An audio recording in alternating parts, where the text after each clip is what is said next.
This year is the 38th annual Black History Month celebration right here in Winnipeg, and we have Nadia and Rhonda joining us now with more on what we can expect. And I feel like I have so many questions for you two. I don't want to say anything negative about the small town I grew up in or the school I went to, but I didn't learn anything about the history of Black people here in our country, and I'm guessing I'm not alone. I wasn't the only school like that. No, you're not, and you're still not alone. There's a lot of schools in Winnipeg that don't acknowledge February as Black History Month, and there's a lot of things going on, and that could be the reason why, but we have such a diverse community here in Winnipeg that Black history should be acknowledged as well. And this is the time to make up perhaps for some lost time. Yes. Can we talk a little bit about the month overall? Are we recognizing and celebrating some contributions? Are we reflecting on some issues, still some struggles? Where are we at when we move through February? Yes, well, Black History Month is an opportunity for all of that. We have the opportunity to educate the community on what's missing in the textbooks. We're able to get out and reach into the communities and, really touch people's lives and give them information that's missing. We're able to celebrate the achievements of our community as well. And we also reflect on the struggles of the past. And because if you don't know the past, then you're bound to repeat it if you go forward without the knowledge. So it's a great opportunity, and we must say that as the years go by, we find that there's a lot more interaction between the different communities. We get emails coming in, flooding in, saying that we want to be a part of what's going on. We want to bring the knowledge to everyone, and the school system has been great, and the public library system as well. So it's been wonderful. That is so nice to hear. Yeah. Is there one thing, one question, one topic that you feel you get asked all the time?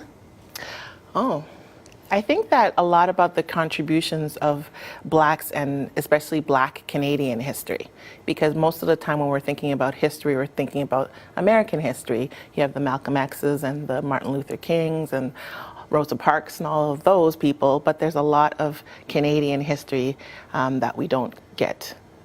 But what have been some of the challenges that you faced?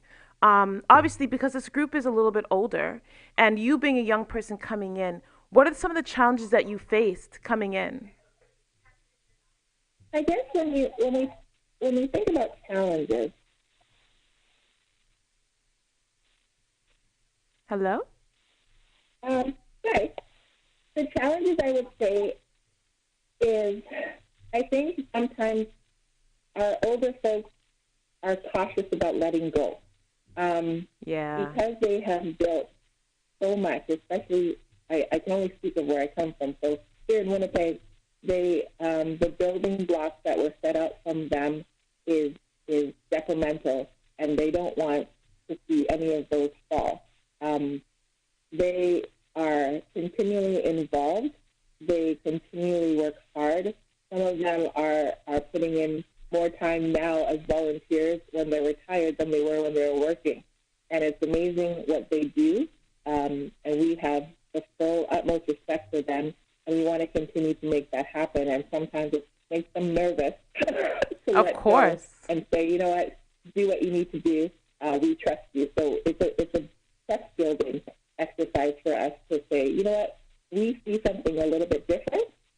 Plus the times have changed to get people involved now. Seems, even though with all the social media and all the different outlets in order to communicate, it seems harder to get people to do things because there's so many things going on. Of course. And, if we say we're going to be having a Black history lesson and somebody's having a party, which one are we going to choose, right? So that would be another challenge that we have. Were you asking me that? Were you asking which one I was going to do? Well, Now. The majority would say, I'm going to go to this party. Well, no, you know what? Black It history depends. doesn't sound like that. It depends, Nadia. If you're asking my 20-year-old self, I would say party. But if you're asking my 25-year-old self, I'm just joking. Yes. I'm a lot older than that. But if you're asking my now self, I would say history because I've done all my partying. So I guess you're right. It depends on when you catch the person, right? And you know what? When we come back, go ahead. No, go ahead. You can go ahead. No, when we come back, what I'm going to do is I'm actually going to speak to you about how you engage the young people, because I know that's a lot of your aim is young people. So we want to talk about how you actually engage them and get them interested in a topic like Black history. Because for some of them, when they hear history, they instantly roll their eyes. But they need to understand that it is so necessary for them to learn about where they come from and why they are here.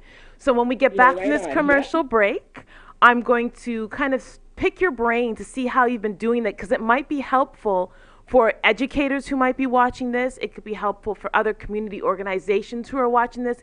You might, because we have to learn from each other, right? Yes.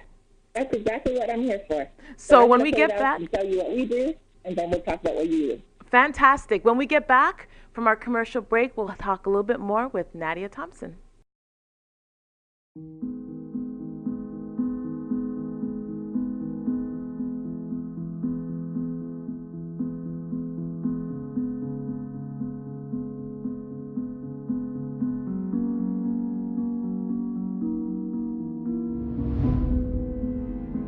The first Black person to step foot on soil now known as Canada is thought to be Mathieu de Costa, a free man believed to be employed as an interpreter for Samuel de Champlain. King Louis XIV formally authorizes slavery in New France, allowing for the regular practice of forced labor in the colony. Marie-Joseph Angelique, a slave, is accused of setting fire to her owner's Montreal home. Although it's unclear to this day whether Angelique did indeed set the fire, she was tortured and hanged for the crime.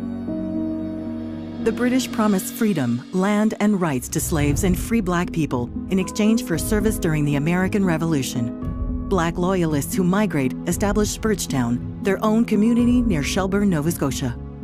Hundreds of disbanded white soldiers find themselves competing for jobs with their lower-paid Black neighbors, sparking Canada's first race riot. The Imperial Statute of 1790 expands slavery to British North America. In the face of widespread discrimination, almost 1,200 Black loyalists leave Nova Scotia for Sierra Leone, Africa. John Graves Simcoe, Lieutenant Governor to Upper Canada, introduces a bill to end slavery in the colony. The bill, which receives royal assent on July 9th, does not ban slavery completely, but marks its gradual prohibition. A group of almost 600 exiled Jamaicans, known as Maroons, land in Halifax. Many would go on to help in the refortification of Citadel Hill. After several years of discrimination and poor conditions, several hundred Maroons leave Nova Scotia for Freetown, Sierra Leone. Thousands of Black volunteers fight for the British during the War of 1812. Are you retiring smart? Make your home's equity work for you. With your home's equity and our 30 years of experience, the Retire Smart Properties team can help you achieve the quality of life you've always wanted. Our services are 360 degrees. We'll give you advice, take care of staging and selling, and help you find the perfect home and community to transition to. It's time to enjoy the retirement lifestyle you deserve. Visit our website today to learn how you can use your home to retire comfortably. The Retire Smart Properties team, powered by RE/MAX West. At Benjamin Law, we understand the real cost of personal injuries. As the victim of an accident, you may be the one who's physically hurt, but your main concern is that your family are the ones who will pay the price. Benjamin Law will be there for you, helping, supporting, and working tirelessly to resolve your personal injury case. Call 1-855-899-4878 or visit benjaminlaw.ca and let our family of lawyers help your family.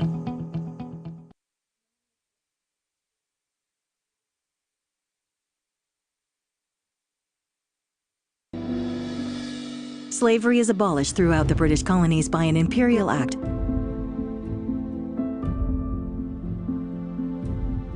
Mary Ann Shadd founds the Provincial Freemen, linking the anti-slavery and women's rights campaigns, and later established a school for Black G's in Windsor.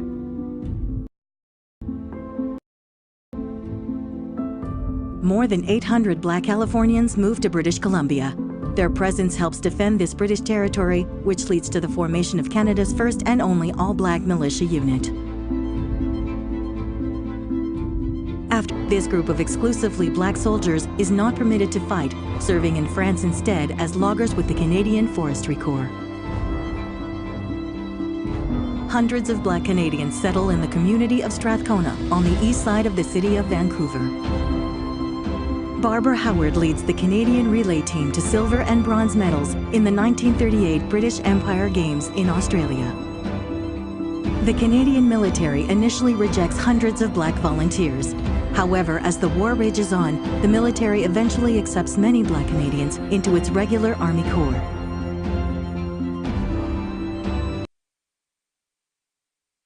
Oh my goodness. Welcome back, everybody. Welcome back. So, today is one of those days. It's just one of those days, guys. I definitely want to take this time. If you were here for the first segment and maybe the beginning of the second segment, you probably didn't hear anything. So I'm going to have to reintroduce our guest today, who is gifting us with her presence online, Miss Nadia Thompson. She is the chair of the Black History Month Celebration Committee in Winnipeg. So Nadia, I'd like to welcome you again to Here to Help You on MyTCNTV Network.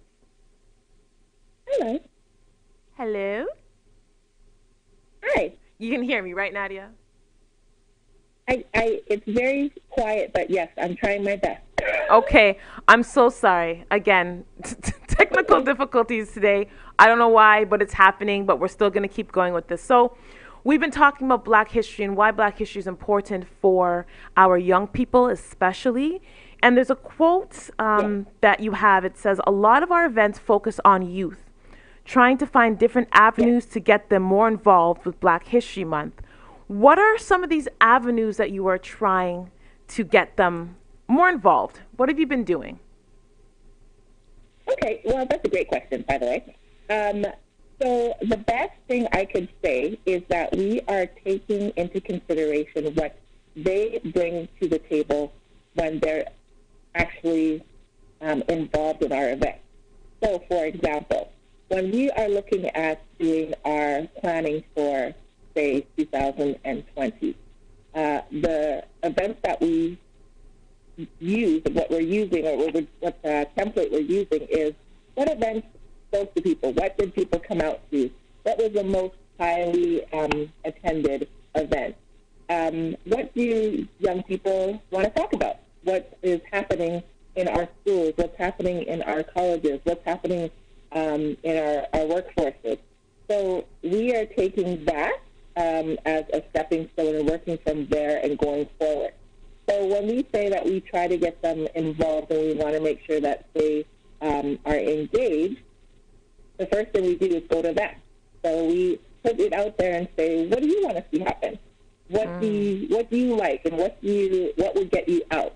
So we have a lot of events surrounding music. We have a few events surrounding sports. We have events surrounding art, because when we put that feeler out there, that is what they're saying that they are interested in.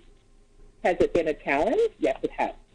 Has it improved? Definitely. We have a lot more young people involved, and the wonderful part about it is that sometimes we think, well, we only had 20 people at an event. To us, as a group, we find that that is a success. If we had nobody there, then we could say, oh, okay, we failed. But if we had 20 people that could have been anywhere else, but they came, to us, that's a success, because those 20 people are going to tell one of their friends, at least, what I did today, or what I learned today, or where I was today. And next year, that's going to be another person that we will probably get out to an event. So we don't take anything that we do as unsuccessful. We just take it as a new challenge that we have to work on for next year. We have a great connection now with some of the school divisions, which is really, it was a proud thing for us. We had 2 different schools have 2 different activities and events that they put on all on their own and came to us for some information, for some advice, and to help them promote what they were doing. And we were more than willing and very, very happy to be involved. And that's what we want. We want to be more involved in the schools and to have different activities so they don't necessarily have to come to us. We can go to them. And that's somewhere that they're already at. So it's a work in progress, but we're trying our best, and I think we are succeeding. It might be slow going, but we are succeeding. All right. So I have another quote here because I like to kind of research a lot of my guests to see what they're saying and what kind of their perspective on things. And you have another quote here. When you're in school, the information they're giving about Black history is very limited. We want to be a vessel of that information. And you also say that our goal is to make changes in the education system, to have a more in-depth look at Black history as a whole. So what are some of the changes that you are looking to make in the education system, and how are you going to go about doing that?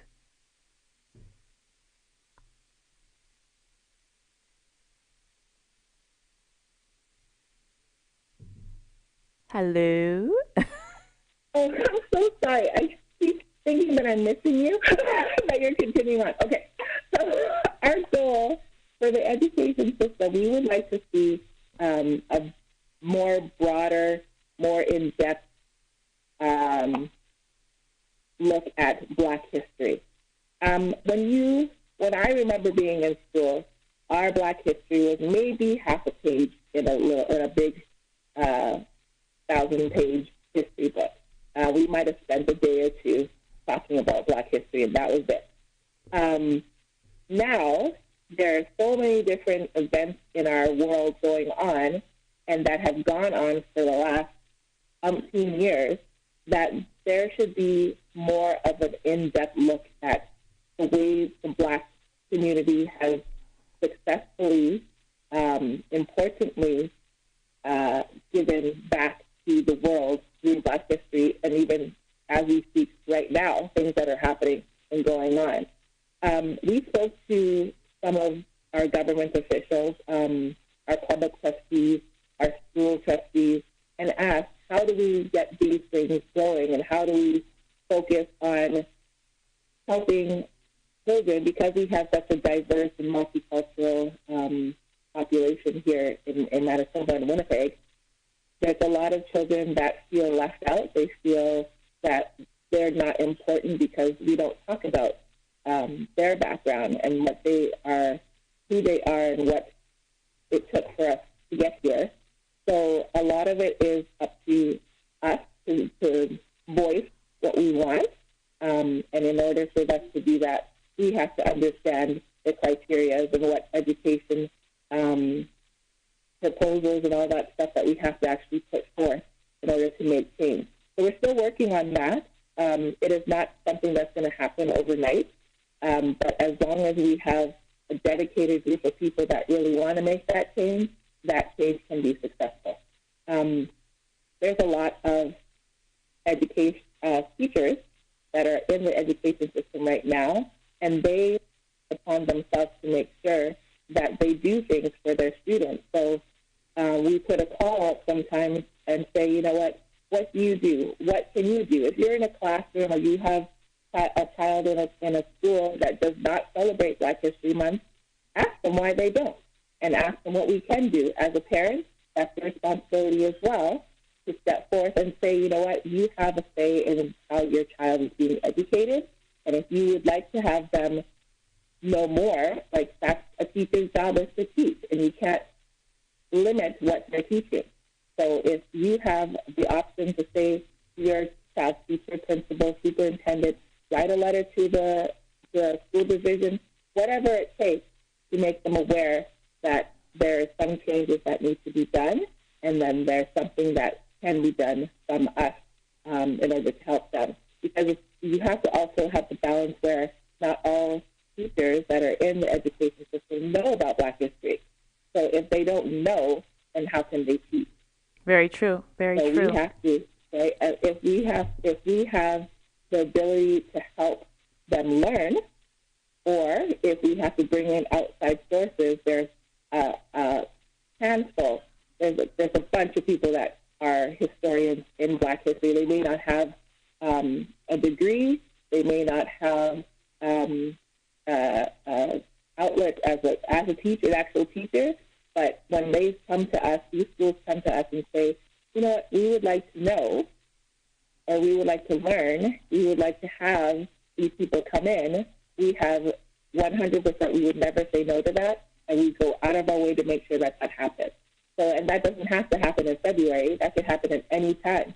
Anything that you need from our standpoint, we will make sure that that happens. So that's where we come in as a vessel, as an outlet, as a connector to make sure that if there's something that you want that has to do with Black history, you can have access to that. We have books on hand, we have educational materials, and we have people that will go out of their way to make sure that that gets resolved, and that whatever request that you need is fulfilled. Perfect. So I think this is a good leeway because we're going to go into one more commercial break, and we're going to come back, and this is where the trivia starts. So you have about a minute to grab your books because I got some names here for you, and you're going to be educating us today on certain Black. I'll try my best. Yes, certain Black historical. And listen, don't feel no shame if you don't know some of these people. It's okay. It's okay. That's no problem. Okay. So we'll see you guys back here on Here to Help You with Nadia Thompson. Are you retiring smart? Make your home's equity work for you. With your home's equity in our 30 years of experience, the Retire Smart Properties team can help you achieve the quality of life you've always wanted. Our services are 360 degrees. We'll give you advice, take care of staging and selling, and help you find the perfect home and community to transition to. It's time to enjoy the retirement lifestyle you deserve. Visit our website today to learn how you can use your home to retire comfortably. The Retire Smart Properties team, powered by RE/MAX West. At Benjamin Law, we understand the real cost of personal injuries. As the victim of an accident, you may be the one who's physically hurt, but your main concern is that your family are the ones who will pay the price. Benjamin Law will be there for you, helping, supporting, and working tirelessly to resolve your personal injury case. Call 1-855-899-4878 or visit benjaminlaw.ca and let our family of lawyers help your family.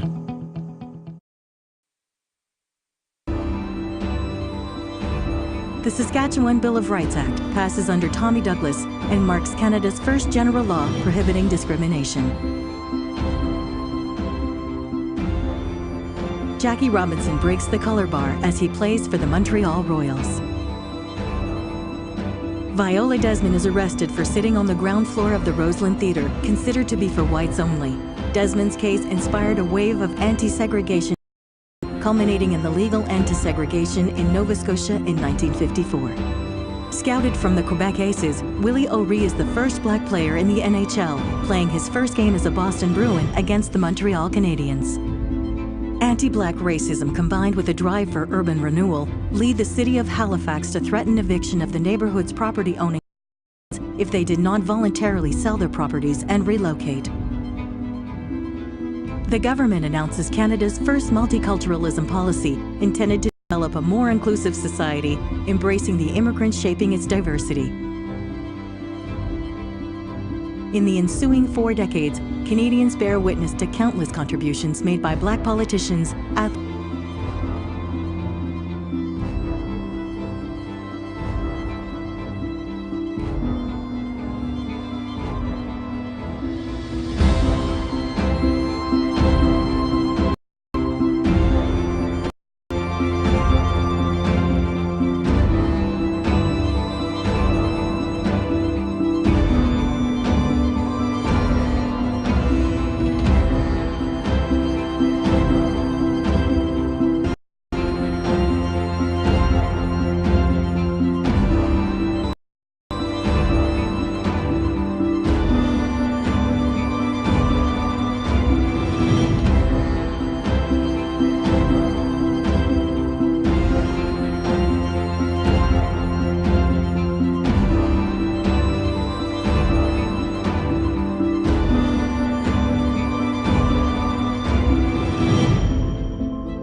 Welcome back, everybody. Welcome back to Here to Help You. Nadia, are you there with us still? And I can hear you perfectly now. Yay! So, despite the technical difficulties, despite the fact that we started a little bit later today, I do want to thank you for coming on. And you know what? Again, it's learning from each other. I'm very big on figuring out and finding out what's working in different areas of obviously our country, and then seeing how we can use this information globally to build us as a community. So thank you so much for taking the time to come on. Thank you for having me. I appreciate it so much. So time for some trivia, girl. You ready? As ready as I'm going to be. Okay. So let's start with Mr. Wade Kojo Williams Sr. Okay, so Mr. Wade Cody Williams Sr. was the creator of the Black History Month Celebration Committee here in Winnipeg. He did that. So we're going to be celebrating our 40th anniversary in 2 years. So he was our trailblazer. He was an advocate. He was an educator. He was a social. He was so much to our city and to our people, Black, African, Caribbean. He just paved such a strong path for us, and we hope now that he's gone that we are living up to his expectations and carrying forward his torch that he would have wanted us to. That one was easy. I need to come a little bit tougher than that. That was easy. Everybody would know that. It's because I'm here and I know these things. Not everybody would know that. That is true. That is true. And this is why I'm having you share them. So we're going to go to our next person. I'm going to get progressively difficult with my trivia. How about Reverend Milton W. Chambers? Okay, so again, Reverend Milton W. Chambers. Oh, okay. So Pastor Chambers, and it's funny. I have to segue a little bit. He baptized me when I was a baby. Okay. He is one of our pastoral veterans. He is one of those also community trailblazers here in Winnipeg. He started so many different avenues. He is involved in starting one of the first co-ops for mainly for Black families here in Winnipeg. He came from England way before our time, but he's been a pastor for over 30, 40 years, I believe. And he's an honorary member of our Black History Month Celebration Committee to this day. He is a great advocate for what we do. He also is a member of the Parkinson Foundation Scholarship. So he helps get children of color educated through scholarships, and that scholarship goes from Winnipeg, Ontario, Alberta. There's people that receive that award all over Canada. So he's a fantastic person, and I love that I can call him family because to me he is family. Of course, didn't you say he baptized? He did baptize you, yes? He baptized me. So that was another easy one.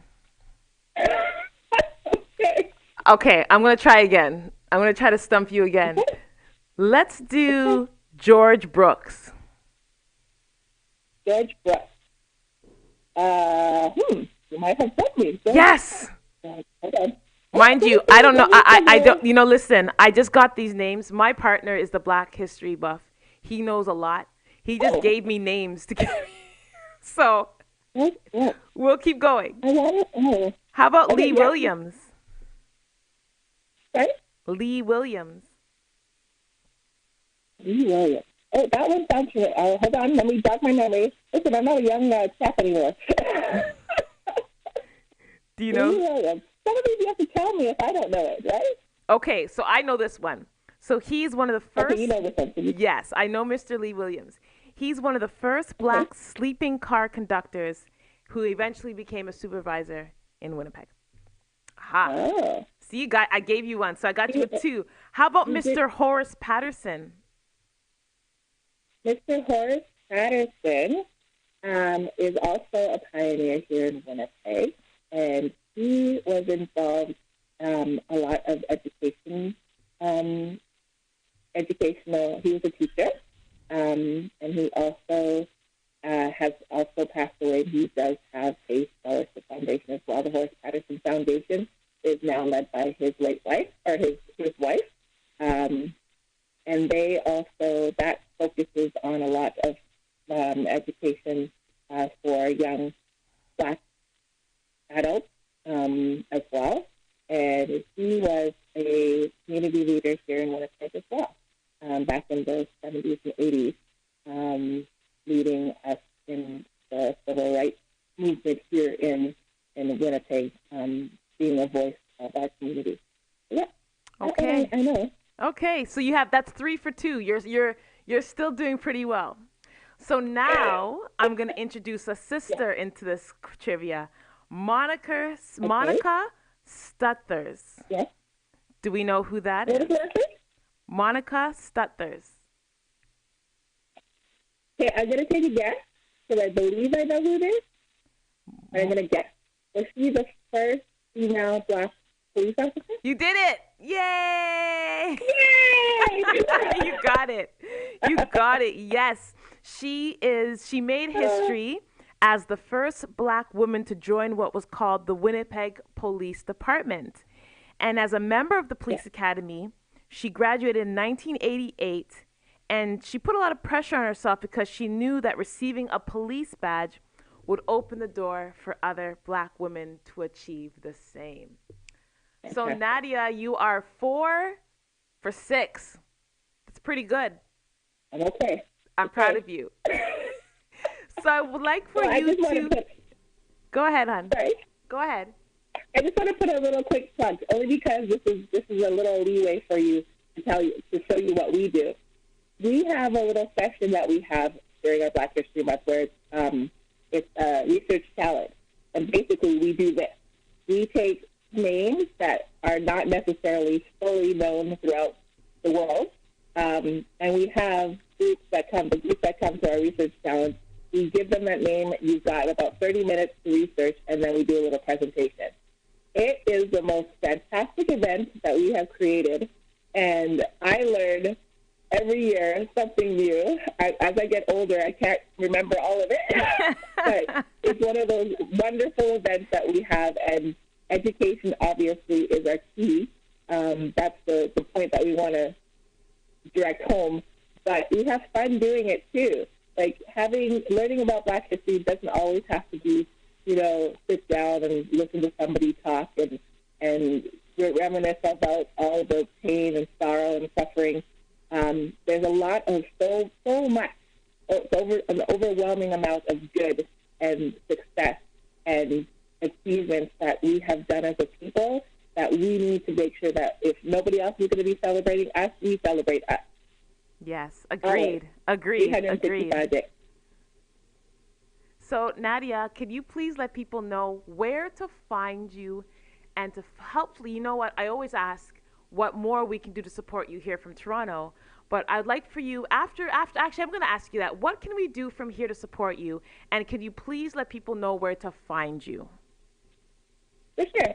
So we have, our website is new. It was new this year. So if you look up www.bhmwinnipeg.com, that will be our website, and we have a few things on there that can give you a little bit of background, some pictures and some event information.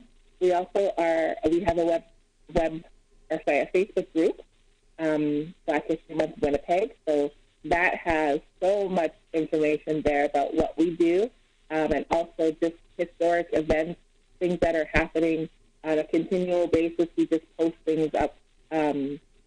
We have one of the first deputy mayors. Our Black deputy mayor here now is Black, and he's a fantastic advocate for what we do. And the chief of police is Black, Mr. Kunis. So we have a lot of history that is being created right here today. So you can check out our Facebook page. We have continual stuff on there in regards to that.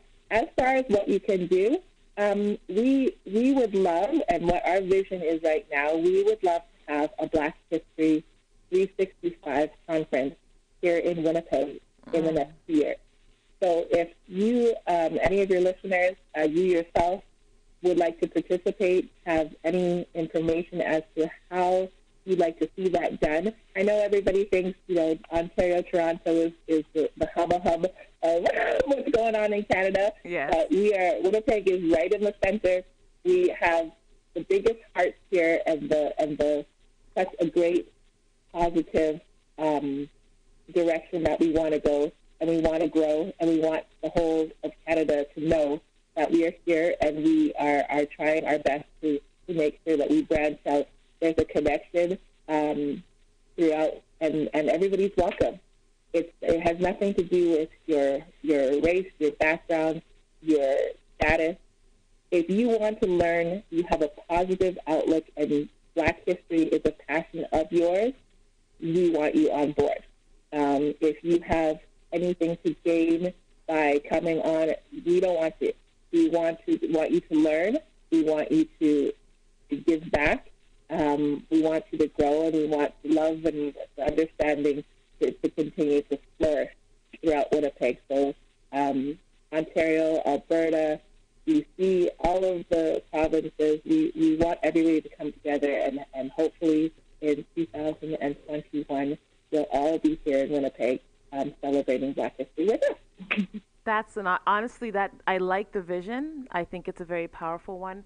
So it's definitely something that I will promote along with you. Thank you for sharing that with us. And I do again want to thank you for getting through this with us today. We made it. Yes. And you know what? I thank you and all that you've done in order to continue the dialogue. And you are one of those. You're going to be one of those pioneers. You're making history as you do this. So thank you for all that you're doing. Thank you for connecting with us and bringing that connection to fruition. So I appreciate it. I am very, very humbled by you asking me, and I had such a great time. I thank you so much for that. Thank you, Nadia. I'd like to say goodbye to the Here to Help You audience. Again, if you're missing this, you can go back and watch it again. It will be replaying on YouTube. But I do want to say to everyone, have a blessed and safe Tuesday afternoon. And, of course, join us back here. We usually have a show after, but we don't today. So you can join us back here on Friday. We'll be having, obviously, our show. And what's Eddie's show's name again? I'm so horrible. Hope in the Six. I should have known that. Eddie, I apologize. And I definitely want to say yes. We have a new person today. She's joining our ranks, and she will be growing with us and learning with us. Mrs. Selena, our new production manager, is behind the scenes. Today is her very first day, so I want you guys to, of course, back there, I'm going to give her a round of applause. We made it, Selena. We did it, and we're going to continue to grow and get better. I want to thank everybody for joining us, and we'll see you next week on Here to Help You. Have a wonderful evening.